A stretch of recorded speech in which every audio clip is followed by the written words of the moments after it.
आज हम सीखेंगे चौथा घटक गांव शहर। यह एक नवगीत है।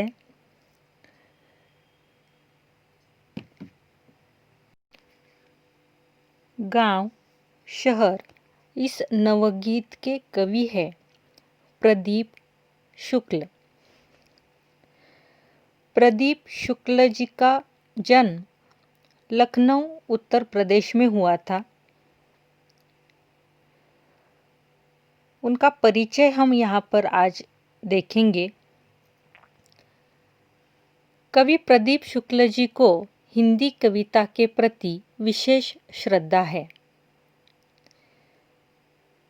वह कविता को एक साधना के रूप में देखते हैं। हिंदी की विविध पत्र पत्रिकाओं में उनकी रचनाएं छपती रहती है। उनकी कुछ प्रमुख कृतियां यहाँ पर हम देखेंगे। अम्मा रहती गांव में, यह उनका एक नवगीत संग्रह है। उनका एक बालगीत संग्रह भी है जिसका नाम है गुल्लू का गांव।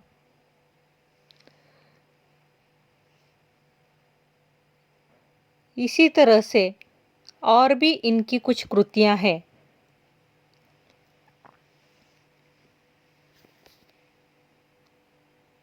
इनमें से ही गांव शहर यह नवगीत हम आज सीखेंगे।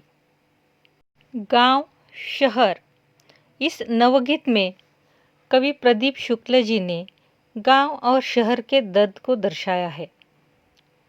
यहाँ शहरों की भीड़ भाड़, भागम भाग, गांव से शहरों की तरफ पलायन, गांवों का जो शहरीकरण हो रहा है उसका बड़े ही मार्मिक ढंग से वर्णन उन्होंने यहाँ पर किया है इस नवगीत के माध्यम से। कवि कहते हैं, बदला बदला सा मौसम है, बदले से लगते हैं सुर। दीदा फाड़े शहर देखता, गांव देखता टुकुर टुकुर। कवि का कहना है कि गांव और शहरों का मौसम बदल चुका है। गांव अब पहले जैसे गांव नहीं रहे और शहर भी पहले जैसे शहर नहीं रहे। दीदा फाड़े शहर देखता, दीदा यानी आँख, दृष्टि, निगाह, यानी आंखें फाड़कर शहर देख रहा है। क्या देख रहा है कि गांव से लोग शहरों की तरफ कैसे आ रहे हैं। गांव के लोगों में शहरों का आकर्षण बढ़ गया है, इसीलिए लोग गांव से शहरों की तरफ आ रहे हैं और ये जो शहर है वह उसे आंख फाड़कर देख रहे हैं। उसी दूसरी तरफ गांव देखता टुकुर टुकुर। टुकुर टुकुर यानी नजरें गड़ाकर, एक टक कहते हैं जिसे, या टकटकी लगाकर।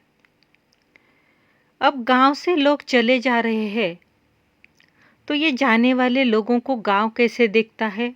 टकटकी लगाकर देखता है, नजरें गड़ाकर देखता है, राह देखता है कि ये लोग लौटकर अपने घर, अपने गांव कब आएंगे।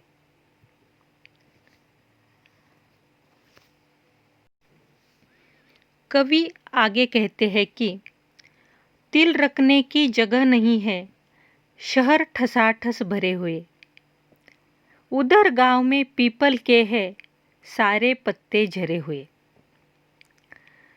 कवि का ये कहना है कि शहर इतने ठसाठस भरे हुए हैं कि वहाँ पर अब तिल रखने के लिए भी जगह नहीं है।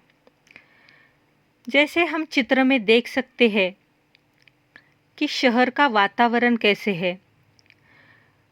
बड़े बड़े घर, लोगों की संख्या, इनके बीच में एक छोटे से तिल के लिए भी जगह नहीं बची। इतने शहर भरे हुए हैं। और उसी दूसरी ओर गांव में जो पीपल के सारे पत्ते हैं वह भी झड़ गए हैं, क्योंकि वहां पर रहने के लिए लोग ही नहीं बचे। एक और लोगों के रहने के लिए जगह नहीं है, तो दूसरे और वहां पर रहने के लिए लोग ही नहीं रहे। चित्र में पीपल दिखाई दे रहा है, उसके झरे हुए पत्ते दिखाई दे रहे हैं, कितने उदास है। ये शहर और गांव के वातावरण का फर्क यहाँ पर बताया है कवि ने। कवि आगे कहते हैं, मेट्रो के खंबे के नीचे रात गुजारे परमेश्वर, दीदा फाड़े शहर देखता, गांव देखता टुकुर टुकुर। परमेश्वर एक व्यक्ति का नाम है, परमेश्वर नाम का एक व्यक्ति है। वह गांव से शहर तो आया है, लेकिन उसके रहने के लिए जगह नहीं है। तो वह क्या करता है, मेट्रो के नीचे जो खंबा है, उस खंबे के नीचे वह अपनी रात गुजारता है। जैसे कि चित्र में दिख रहा है, उसके नीचे एक खंबा है, उस खंबे के नीचे ये जो परमेश्वर नाम का एक व्यक्ति है वह रात गुजारता है। तो दूसरी ओर चित्र में दिखाई दे रहा है, एक लंबा रास्ता है गांव की ओर का। गांव एक तरफ लोगों की राह देख रहा है, वहां रहने के लिए जगह है लोगों को, लेकिन वहां पर लोग रहना नहीं चाहते। दीदा फाड़े शहर देखता, गांव देखता टुकुर टुकुर। टकटकी लगाकर गांव देख रहा है कि कब ये लोग वापस आएंगे।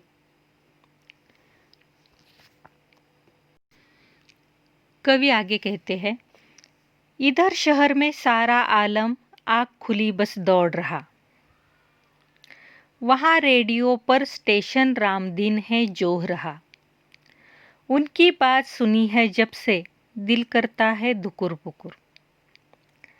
इधर शहर के आलम के बारे में बताया है, आलम यानी दुनिया, शहरों के वातावरण के बारे में बताया है। जैसे ही आँख खुलती है, जैसे मानो पूरा शहर दौड़ने लगता है, यहाँ के लोग दौड़ने लगते हैं।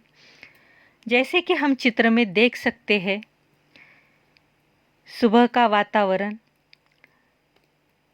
जैसे ही सुबह हो गई वैसे ही पूरी दुनिया दौड़ रही होती है। तो दूसरी ओर रेडियो पर स्टेशन रामदीन है जो रहा। रामदीन नाम का व्यक्ति है जो स्टेशन पर बैठा हुआ है, वह प्रतीक्षा कर रहा है, खोज कर रहा है। जोहना यानी प्रतीक्षा, खोज। उसे लगता है कि रेडियो पर कोई ऐसी बात न सुनने को मिले जिसे वह सुनना नहीं चाहता, या ऐसी कोई खबर ना मिले जो लोगों के लिए अच्छी नहीं हो। तो जब से उन्होंने रेडियो पर वह खबर सुनी है, उनका दिल धुकुर पुकुर कर रहा है। धुकुर पुकुर यानी घबरा जाना। वह घबरा रहे हैं कि उन्हें रेडियो से कोई बुरी खबर ना मिले।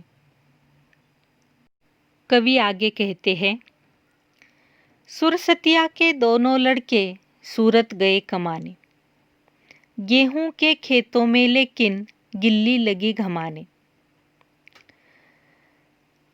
सूरत शहर का नाम है। सुरसतिया गांव में रहती है, लेकिन उसके दोनों लड़के कमाने के लिए सूरत गए हैं।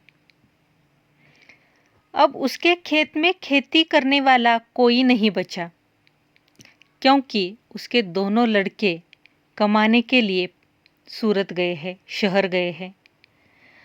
तो उन्हीं खाली खेतों में, गेहूं के खेतों में, ये जो गिल्ली है, गिल्ली यानी गिलहरी वह इधर से उधर धूप खाती है। घमाना यानी धूप खाना, इधर से उधर घूमती है। यानी जिन खेतों में गेहूं की फसल आनी चाहिए वह खाली पड़े हैं। उस खेती को करने के लिए वहाँ पर कोई नहीं है, इसीलिए उस खाली खेतों में गिलहरी इधर से उधर घूमती रहती है। कवि आगे कहते हैं, लंगड़ा कर चलती है गैया, सड़कों ने खा डाले खुर, दीदा फाड़े शहर देखता, गांव देखता टुकुर टुकुर। कवि का कहना है कि ये जो गैया है, गैया यानी गाय, वह लंगड़ा कर चल रही है क्योंकि सड़कों ने उसके खुर खा डाले हैं।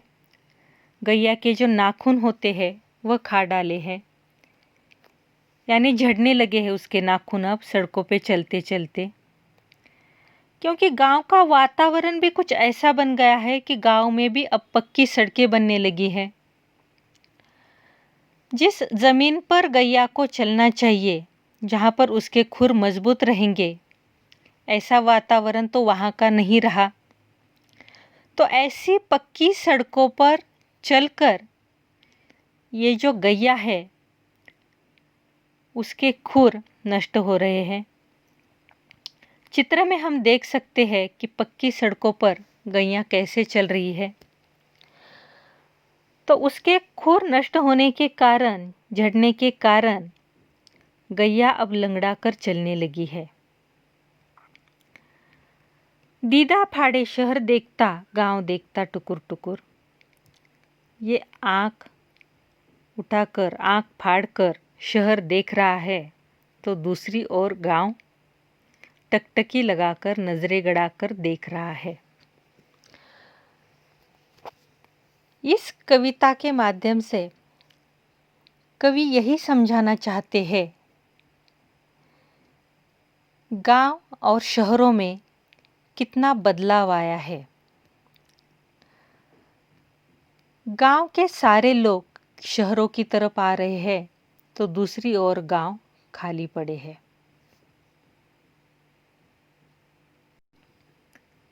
इस कविता में आए कुछ कठिन शब्द इस प्रकार है।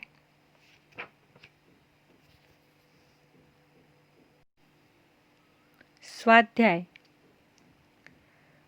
सूचना के अनुसार कृतियां करो।